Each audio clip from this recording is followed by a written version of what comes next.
lang talaga siya. So, imagine, nakakasurvive ang isang tao na gatas lang yung iniinom. Isang OFW ay iba't iba ang kanila nagiging buhay, depende sa kanilang employer na mapupuntahan. So, always saying na just keep on praying.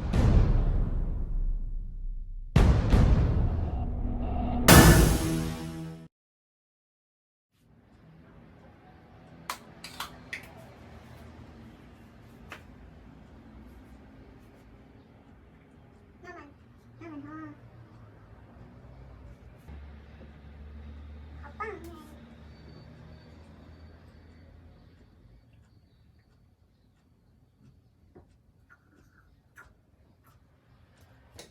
Kasi naka-NGP yan si Lola dati. So, lagi niya nga tinatanggal. So, si boss nag-desisyon na huwag nang ibalik. Kasi lagi din namin yung tinatanggal. Pag kinabit niya yun, kinabukasan tatanggalin niya ulit. Pagising ko kasi, natanggal na yung NGP niya. Kaya, hindi na binalik ni boss. So, ngayon, dahan-dahan lang siya pinapainom ng milk. Hanggang yung iniiwasan lang talaga ng masamid kasi mahirap na pag laging nasasamid ng isang matanda kasi yun ang yung nagiging cause ng pneumonia. Yung tuwing nasasamid, tapos magkakaubo sila, sipon. Tayo pala, pag tumatanda tayo, parang nagiging lumiliit yung daan natin ng pagkain. So, in-advise ng doktor sa kanya na no solid food. So, kaya nagkaroon siya ng NGT before. So, ngayon nga, wala na. Gatas lang talaga siya. So, imagine, nakakasurvive ang isang tao na gatas lang yung iniinom niya.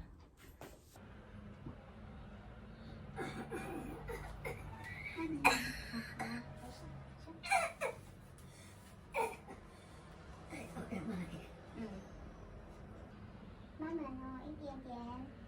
Oh.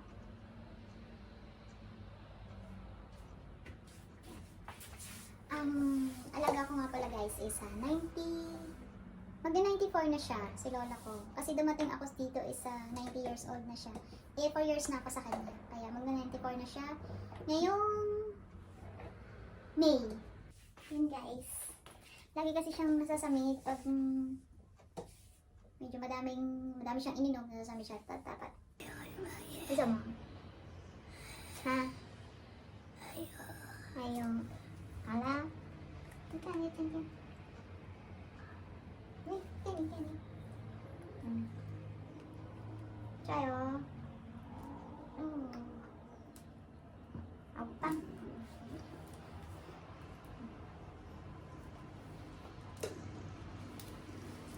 Tapos na. So, gamot na lang. 表扬嘞，表扬你看。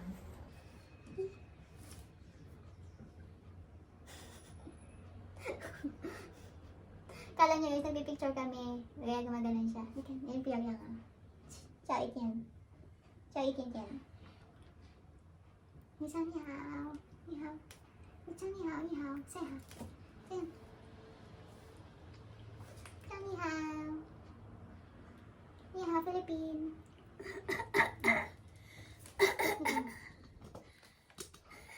Ini piyag yan eh. Ha? Nisa sama minse. Ha? Nisa sama minse. Ha? Nisa sama minse. Hindi niya na guys maalala yung pangalan niya minsan. Kasi ang alaga ko is may sakit na Alzheimer disease. Yes. She is 94 years old. She's turning 94 years old. Chayo. Chayo. Saya.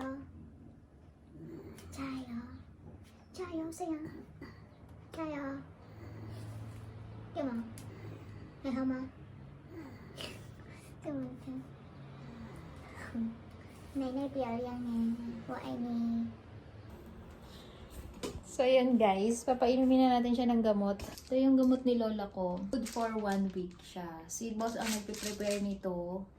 Yan, si boss. Hindi ako nagpiprepare si boss. Kaya, basta ko na lang siya kukunin. For breakfast. This is for breakfast, lunch, at saka dinner.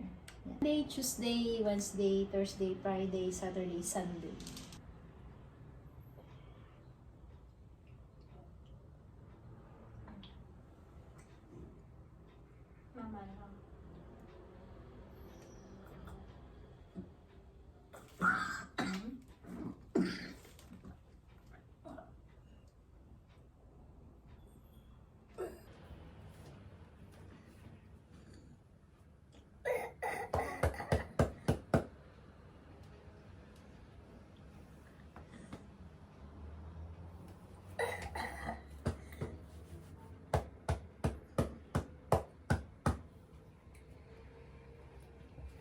So guys, pag ang alaga nyo is halimbawa nasa mid or inuubo habang pinapainom nyo ng gamot, ganyan. I-relax nyo lang siya in a way na nakapatong yung paa, in a way na nakapatong yung dalawang kamay niya dito para nakarelax siya yan. I-relax nyo lang siya para ma-stop yung pag-ubo-ubo niya. Ganun. Then, i-tap nyo lang siya dito sa may ganito. Dahan-dahan lang. May ubo. Ganyan, ubo, sipon. Yung i-back tapping nyo lang siya, magkabila. Yun, para lumuwag yung pakiramdam nila. Sinasanction, dumaan kasi dito sa sanction nung may NGT pa siya. Sinasanction ko siya. So, bago ko siya isanction, binaback tapping ko muna siya, magkabila. Yan. 15 minutes, magkabilang tabi. Yan. So, nakakaginhawa yun sa kanila guys, pag binaktapping mo sila. See? Nung in-relax ko siya, ganyan, tumigil yung pag-ubo niya. Kaya tap mo lang siya dito, na-stop yung pag-ubo niya. Based on my, pag-aalaga ko sa kanya. Kasi, pag matagal mo na kasi guys, inaalaga ng isang matanda, or ang isang pasyente, matututo ko kung paano mo siya i-comfort pag siya ganyan, inuubo or pakainin, painumin ng gamot. At ngayon naman ay manonood lang siya ng TV. Ngayon ay 11:30 na ng tanghali. So, after niya kumain, manonood lang siya ng TV, then ako kakain din naman. Then, pag nakita ko na siyang inaantok, ihiga ko na ulit siya dito. So buksan natin ng TV. Panoorin muna natin siya ng TV. Then, mga 1 o'clock. Or pag inantok na siya,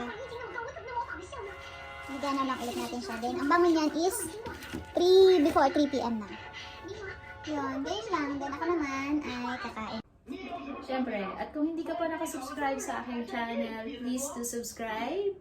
At lalong-lalo na sa mga job seeker also na want na maging caretaker dito sa Taiwan. So, subaybayan nyo lang ang aking buhay dito sa Taiwan as caretaker. So, and you can also message me or humingi ng advice or tips. At kung anong ginagawa ko dito, kung anong buhay nyo, pwede nyo akong i-chat or i-message sa aking messenger sa aking through Facebook. Nandito lang naman ako para maghatid ng kung ano ba ang buhay, kung ano ba ang caretaker's life. Based on my experience lang naman yung mga nasi-share ko or nalalaman ko, based na rin sa mga kwento naman naging kasama ko. So, siguro sabi ko nga, ang isang OFW, ang nagiging buhay ng isang OFW ay iba't iba ang kanilang nagiging buhay, depende sa kanilang employer na mapupuntahan. So, always saying na just keep on praying. So, yun lang guys. So, just trust in God. So, pray for your ipagdasal mo lang yung iyong magiging journey, yung kapalaran dito sa abroad. So guys, thank you so much. And again, please subscribe to my channel, Leslie Tambuon Fasari. So, thank you so much. Bye-bye!